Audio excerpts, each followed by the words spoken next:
Larissa, this is Nicole. We are going to share a little bit about our journey with the Great Southern Bioblitz from its establishment and some of the outcomes we have been exploring from the past 6 years of engagement and yeah, a little bit of the process of co-creation.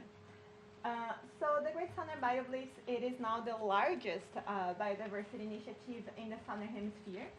It was established in 2020 during the pandemic, and we were really inspired by the City Nature Challenge, which is the largest. Yes, absolutely. Sorry. Sorry. We were inspired by the City Nature Challenge, which is the largest biodiversity survey, citizen science biodiversity survey in the world. But it happens every year during springtime in the Northern Hemisphere, which is very cold for us in Australia and in other countries in the Southern Hemisphere as well. And it usually clashes with Anzac Day as well, a lot of people traveling. So when we participated in the CNC for the first time in Australia, back in 2019, we realized it was really cold and it was hard to observe some flowers, some pollinators, because of the weather. Then we got together as people starting in Adelaide, and we started inviting people from different states. I am from Brazil, as you might have noticed from my accent, so I invited a few friends from South America as well to join us to establish a new Bioblitz initiative, but then focusing on springtime for us, for the Southern Hemisphere countries. So that's when we launched the GSB back in 2020. We had 12 countries participating for the first time. And it was a big surprise for us. We were expecting to have like around 30 projects, maybe 30 cities participating. And since the first year, we had over 200 cities registering and more than 3,000 people participating, observers, online naturalists. And last year, we had more than 8,000 people participating. So it's been growing. And okay, the aim with this talk is to share a little bit about the outcomes for iNaturalist platform, but also for the citizen scientists, people participating and joining us in the Bioblitz. So in our methods, we analyzed observations, observers, and species on iNaturalist before the establishment of the GSB until 2022. That's when we ran a survey. And we also evaluated qualitative outcomes from participants. We analyzed historical observations on iNaturalist, first-time users, so people joining iNaturalist for the first time to participate in the GSB, and most observations per country. And when we looked at the outcomes for participants, for the citizen scientists, we ran a survey with more than 200 people participating. It was anonymous, and we asked questions regarding motivations, interest, benefits for participating, and challenges and barriers for participating in the GSB as well. We also included in the survey a scale, the nature relatedness scale, to see how people connected, were or not connected to nature, and also a scale of the Big Five inventory that Nicole is going to go a little bit more in details. And yeah, we also ran a descriptive analysis, a thematic analysis, because we had a few open-ended questions in our survey regarding benefits and challenges. So when we looked at the outcomes from the iNaturalist perspective, we had a huge increase in participation since the first time, since 2020 up until 2022. We had an increase of almost 300% of observations in Oceania, especially Australia, more than 200% of increase in South America, 170% increase in Africa. We will see a few images that illustrated that. Number of observations, of unique observations also increased on iNaturalist. The number of unique taxa increased, and the number of participating and people participating for the first time is still increasing, and it's still growing. As I said, last year we had more than 80,000 people participating, more than 200,000 observations on iNaturalist over 4 days.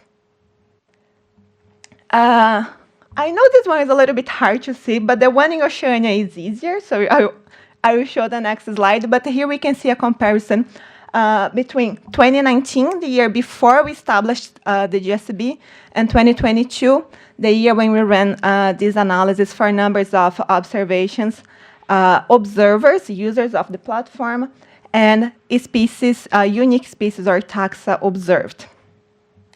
So the one in Australia, I think it's easier to see, especially the number of taxa. So if you look at the orange colors, here we can see a bigger presence, especially in Central Australia, in the outback. And also on the Pacific Islands, we can see an increase. I know it's not the best scale for PowerPoint, but we can see an increase in all those metrics for participation on iNaturalist. That was the same for South America, a little bit more subtle, but it was an increase of 200% in South America. We also looked at first-time users on iNaturalist. Most people joining us for the GSB, they have been highly engaged on iNaturalist for years, but then when we looked at people participating for the first time and people who kept engaged, we noticed that 80% of people who they downloaded iNaturalist just before the GSB, they kept using iNaturalist for the 12 following months, and they participated again in the following year of the GSB. So we could see a high percentage of retainment, even though it was not a huge number of people participating for the first time, but it was great to see that they kept engaged in the platform. We also saw a differentiation of observations. So depending on where people were, they observed more reptiles or birds, depending on the continent. South America, we saw highest diversity of amphibians. Oceania, fish and reptiles. And in Africa, highest number of mammals, especially bigger mammals, and plant species. And these are just some examples. We didn't bring a lot of photos here, but we saw huge diversity, especially looking at different countries. Oh, there we go. And yeah, I will stop here because Nicole will talk about qualitative analysis. So we had 250 people participate in our survey. We had a population that was mostly female, mostly over 55 and quite educated, and they lived in 21 different countries. For their nature relatedness, they were highly nature related, so they had a mean score of 4.46 out of 5, so very nature related people. And they're people that were open, conscientious and agreeable, which is probably unsurprising. I'll skip this one. This is the reasons why participants took part in the GSB. So 68% of them said that they took part to learn about the natural environment. 28% said they took part to get outside, and 19% said they took part to learn about iNaturalist. And also a lot of people gave us other reasons, which you can see on the screen there. The benefits of participating in the GSB, 81% of people said that the benefits were observing plants and animals. 69% said that the benefits included learning something new, and 67% of people said connecting with nature. We also, it's a little bit chopped off there, but we got some information about the barriers to participating as well. So 20% of people said that they did experience some barriers to participating in the GSB. These barriers related to accessibility, logistics, and also chopped off at the bottom is personal factors there as well. So accessibility included things like access to the internet and devices, and also the environment, and also lack of familiarity with iNaturalist. Logistics included things like weather, lack of time and other things happening at the same time as the event, and also event communication and organisation issues. At the bottom there, the personal factors were related to health and injuries that got in the way of participating. So in conclusion, we can see that there's positive impacts on both iNaturalists and for citizen scientists, and the focus for the GSB moving forward is about broadening the demographic engagement outside of that quite specific group that we've got engaging, and also on overcoming those barriers so that we can get more people engaging and easier. Thank you so much. Time for a question?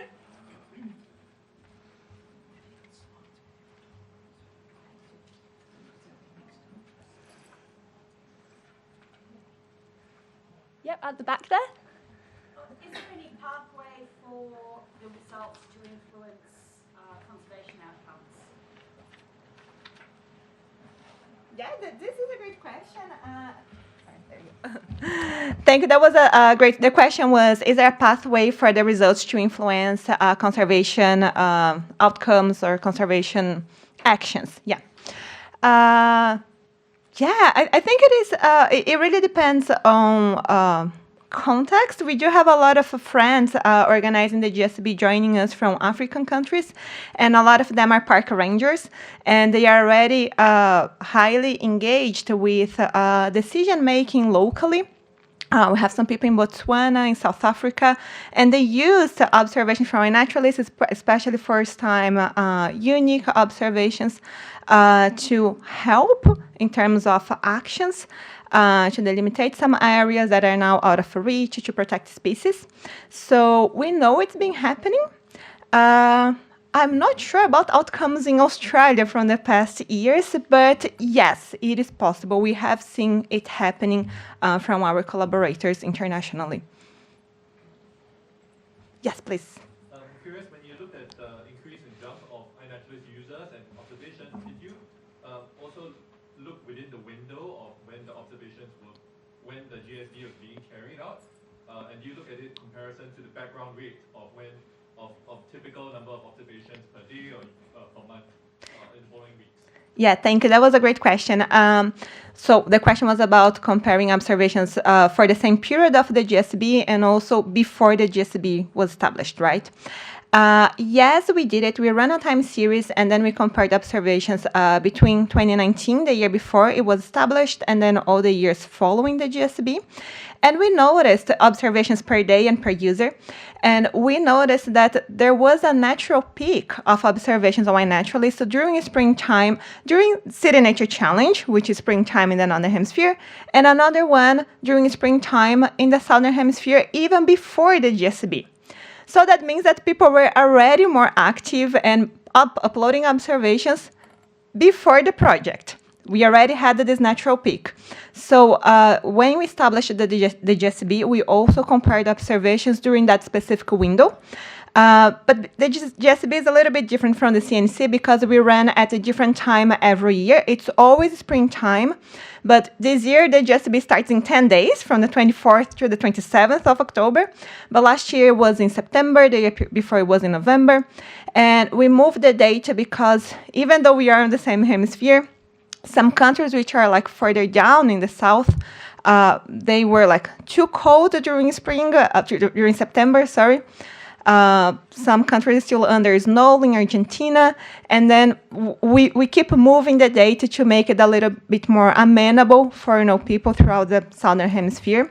So yes, we compared during the days of the event, but then this date changes every year. So we compared that window, before and after the GSB. Okay. Thank you. Thank you. Thanks, Nicole. Thanks, Larissa.